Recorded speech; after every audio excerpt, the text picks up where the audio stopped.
Ensemble, louons le Seigneur, les vivants. Ensemble, louons le Seigneur, les vivants. Ensemble, louons le Seigneur, les vivants.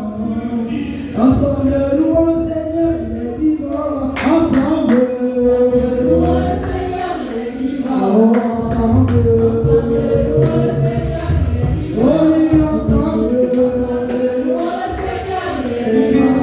Ensemble, louons le Seigneur, les vivants. Ensemble, louons le Seigneur, les vivants. Ensemble, louons le Seigneur, les vivants. Ensemble, louons le Seigneur, les vivants. Ensemble, louons le Seigneur, les vivants. Ensemble, louons le Seigneur, les vivants. Oui, ensemble, louons le Seigneur,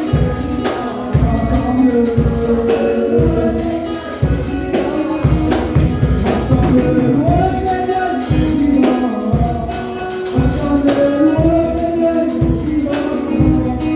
Ensemble, louons le Seigneur,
finances.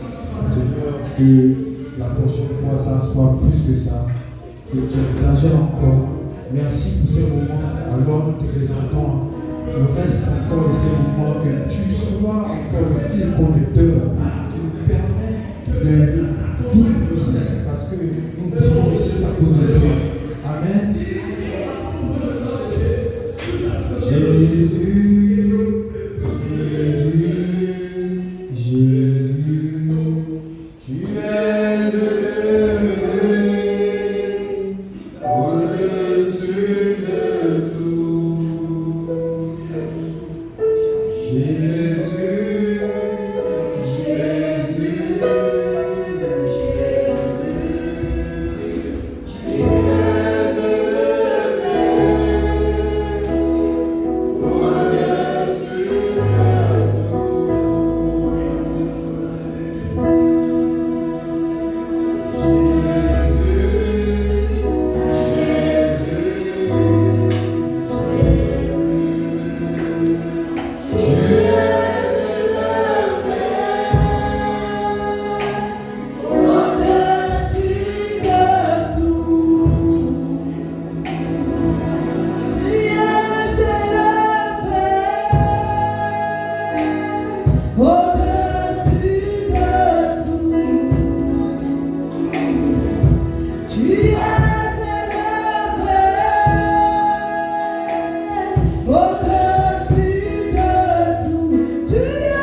tu es récupérer l'argent des loyers, tu mets ça de côté et puis quand il sera assez, on va faire les travaux de la maison. J'ai dit non, je ne veux pas. Je vous avais déjà dit, je ne suis plus dedans. Elles m'ont supplié. Tu ne peux pas dire ça, maintenant tu vas prendre les loyers, est-ce que c'est la copine de tête qui viendra maintenant prendre les loyers et tout. J'ai dit bon, si vous voulez que je prenne les loyers, appelez le concerné, qu'il vienne et on va appeler un témoin qui sera là pour écouter tout ce que vous allez dire par rapport à ces loyers. Donc on l'a appelé mon petit frère, on a appelé un autre de nos frères qui est, on va dire cousin, comme les gens disent, notre cousin Germain. Ils sont venus. Ils ont dit à partir de maintenant, on ne touche plus les loyers. reçoit le loyer. Parce que mon père a il a construit une grande maison de 7 chambres, 2 salons. Donc, ils ont divisé un côté, nous on habitait un côté avec les locataires, mais tout est en location maintenant. On a un ticket en location. Donc, ils ont dit, tous les loyers, tu récupères, et puis, on va restaurer toutes les maisons. Ok. Déjà, avant même qu'on me libère les loyers, là, mon petit frère, avant de partir à Port-Gentil, ne voulait pas. Il a continué à toucher les loyers, toucher jusqu'à ce que lui a touché son cœur. J'ai commencé à prendre les loyers. Même quand j'ai commencé à prendre les loyers, il avait toujours des problèmes. Olivier a quoi 50 000, Olivier a quoi ceci, Olivier. Ça, c'est bref. Maintenant, cette semaine, le locataire m'appelle et me dit qu'il est parti de la maison et qu'il ne me voit pas. Je lui ai dit, tu pars de la maison, tu ne me vois pas comment. On s'est un peu chamaillé, après je lui ai dit, pardon, pars, moi je ne peux pas avoir les problèmes, il est parti. Je descends le terrain familial pour regarder l'état de la maison. Effectivement, le locataire avait raison. Il est parti, ses affaires se sont gaspillées, l'eau est rentrée dans la maison, on a trouvé la boue partout. J'ai dit, mais le locataire a dit, qui peut vivre ici? Même le prince me disait, maman, qui peut vivre? Attendez, qui est la personne qui loue même ici? Donc, toute la maison est dégradée. Le seul endroit qui est encore en haut bien, c'est là où on habitait, c'est encore habitable, on peut dire ça comme ça. Donc, j'ai fait le compte rendu à mes frères et sœurs en leur disant voilà la situation ici. Le locataire est parti. Le locataire où? Voilà. La grande maison, quand mon petit frère m'a cédé les loyers, il ne m'a pas cédé la grande maison. Donc, pendant tout le temps qu'il est à Port-Gentil, là, c'est sa copine qui va prendre les loyers de la maison. Moi, je ne m'occupais que de là où il y avait le locataire. Donc, je leur ai dit bon, le locataire est parti. Donc, dites au monsieur là, de libérer maintenant là-bas, pour que l'argent qui vient là-bas, on puisse restaurer la maison du bas et qu'après, on pourra restaurer toutes les autres maisons. Déjà, quand je suis allée voir les locataires, la maison est difficile. Là-bas, il y a le fils du frère de ma belle-mère qui a mis aussi son locataire. Mon petit frère aussi a ses locataires. Donc, ça a créé toute une panoplie de problèmes. Je ne savais pas que quand j'étais là, j'avais la porte, je faisais des voyages, je viens avec mes soeurs, elles avaient une rancune. Quelle soeur? Mon père nous a fait, nous sommes 5. Et il a une femme, il y a une de ces femmes qui a amené 5 gosses. Donc ces 5 gosses-là disent que eux aussi, la maison là, leur appartient. Ils ont des droits dans cette maison parce que leur mère a investi. Bref, ça c'est pas un problème. Les droits, chacun a ses droits. Mais la manière dont elles m'ont ramassé tout ce qu'elles ont dit, j'étais tellement... Vous savez, quand on est païen, on peut se dire des choses. On peut se dire des choses. Comme je leur ai dit, ce n'est pas par lâcheté que je laisse. C'est-à-dire quand j'étais païenne, ça là, je me devais mettre chacune à sa place. Mais comme je ne veux pas blesser les gens, je ne veux pas blesser les autres, je ne faisais qu'encaisser ce qu'elle disait. J'étais fâchée, je parlais, mais j'étais obligée de mettre des limites pour ne pas blesser les autres. Mais ce qu'elle me dit, c'est-à-dire, elles s'en foutent de ce que je peux entendre. Elles m'ont blessée d'une certaine manière en appui avec mon petit frère. Je leur ai souvent dit, je maudis le jour que j'ai accepté de prendre les loyers. Parce que j'avais déjà dit non, c'était pour éviter ce genre de choses. J'ai dit bon, je m'arrête par là, je ne veux plus, ne m'appelez plus jamais pour les loyers. Donc j'ai bloqué, j'ai sorti du groupe. J'étais très en colère. J'étais en colère parce que je n'avais pas à dégager ce que j'avais dans le cœur. J'étais fâchée, vraiment fâchée. Je ne faisais toute la journée, je ne faisais que parler dans mon cœur. Parler, je dis Seigneur, j'étais tellement fâchée, mais Dieu m'a fait grâce, vraiment grâce. Pourquoi? Parce que la nuit, j'ai appelé le témoin en question. Je lui ai raconté les faits et tout ça. Je lui ai dit, mais là, je suis vraiment en colère. Je te dis la vérité. Je suis en colère. Il me dit, c'est normal, tu es un homme. C'est pas parce que tu es chrétien que tu ne peux pas te laisser. Je suis très en colère. La nuit, j'ai présenté la situation au Seigneur. J'ai dit au Seigneur, voilà la situation. Tu as dit que un chrétien ne doit pas avoir le ressentiment. Un chrétien ne doit pas avoir les querelles. Un chrétien ne doit pas avoir le vécu. Mais là, Seigneur, c'est compliqué pour moi. Je suis très me répondent. Peut-être que je ne pourrais pas, ils me répondent. Ah ouais, mais je ne suis pas encore arrivé à ce niveau. Je ne suis pas encore arrivé au niveau où on me parle mal et je ne réponds pas. Mais je suis très en colère. Et le Seigneur m'a dit quelque chose qui ramène à l'enseignement. Il m'a dit, tu sais pourquoi les gens te blessent. Les gens te blessent parce que tes frères et sœurs t'ont blessé parce que tu t'identifies comme enfant de l'Économie. Donc tu t'identifies à eux, tu t'identifies à la famille et ça te fait mal. Parce que tu veux avoir une place, tu veux avoir des droits, tu veux avoir le respect, la considération. Mais si tu t'identifies enfant de Dieu, c'est-à-dire tout ce que tu fais pour le Seigneur. Les enfants de Dieu ne réclament aucun droit. Les enfants de Dieu ne réclament aucun respect. Les enfants de Dieu n'attendent rien de qui que ce soit. Si tu t'étais identifié enfant de Dieu, tout ce que les autres font, tout ce que les autres disent, ne t'aurait pas atteint. Parce que tu ne devrais rien attendre de ces personnes-là. Et il m'a parlé, il m'a dit l'identification est importante dans ta vie. Tu as des problèmes avec les gens parce que tu t'identifies. Il m'a pris une autre relation. Il m'a dit, tu as vu cette relation, tu n'arrives pas à restaurer cette relation parce que tu t'identifies au monde. Le monde a ses réalités, le monde a ses considérations. Le jour que tu vas commencer à t'identifier en tant qu'enfant de Dieu, faire les choses rien que pour Dieu, on ne va plus t'affecter. Et ça m'a fait un grand bien, ça m'a vraiment consolé, ça m'a vraiment fortifié. Tout le ressentiment, toute la colère que j'avais, tout est tombé et j'ai retrouvé la paix. Alléluia. Et je bénis le Seigneur pour cela. Et la petite soeur m'a appelé pour me parler de ça. Il dit, on a besoin de toi. Et puis j'ai dit non. Je ne suis pas en colère. Mais je ne veux pas avoir des problèmes avec vous. Parce que moi j'ai ma façon de voir les choses. Vous avez votre façon de voir les choses. Et quand les problèmes se lèvent, aucune de vous ne se met de mon côté. C'est-à-dire, même si vous savez que les autres ont tort, mais vous dites aux autres, ce que vous faites là n'est pas bien. Chacun garde la bouche, garde sa position. Je suis la seule qui lance des pierres. Donc, je préfère garder la paix avec vous. Cherchez quelqu'un d'autre, vous êtes nombreux, cherchez quelqu'un d'autre qui va s'occuper des choses de la maison. Alléluia. Alors, je viens bénir le Seigneur pour ce qu'il m'a délivré. Amen.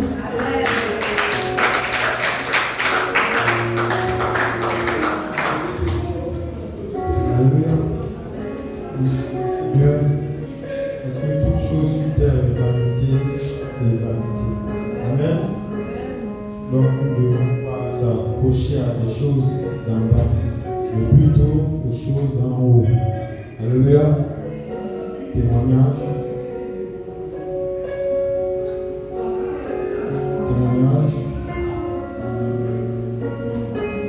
Je vais témoigner. C'est presque le même témoignage que maman Livia, mais c'est un témoignage qu'elle avait déjà fait la semaine passée. Un soir, c'était un midi, on dormait déjà. Au petit matin, c'est comme ça. J'avais envie de me réveiller très tôt pour me préparer pour aller à la pêche. Et c'est comme ça. J'ai marché sur un sentier.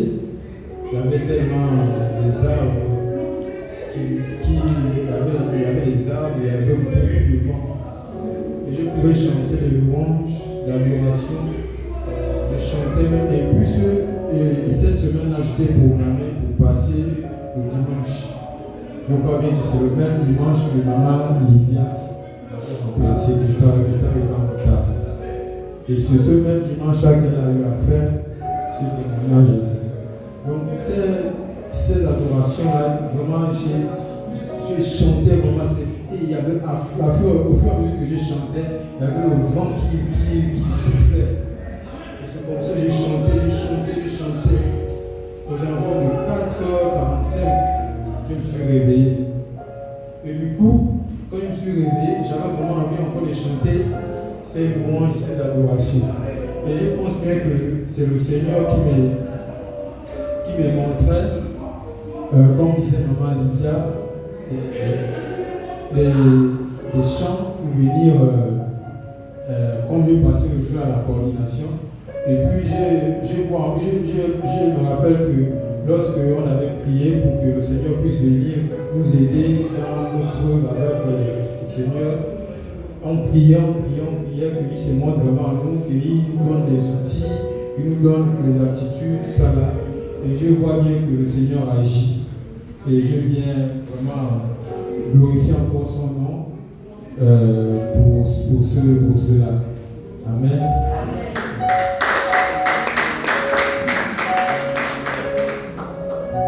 Témoignage. Alors, sans plus tarder, on va inviter l'homme de Dieu.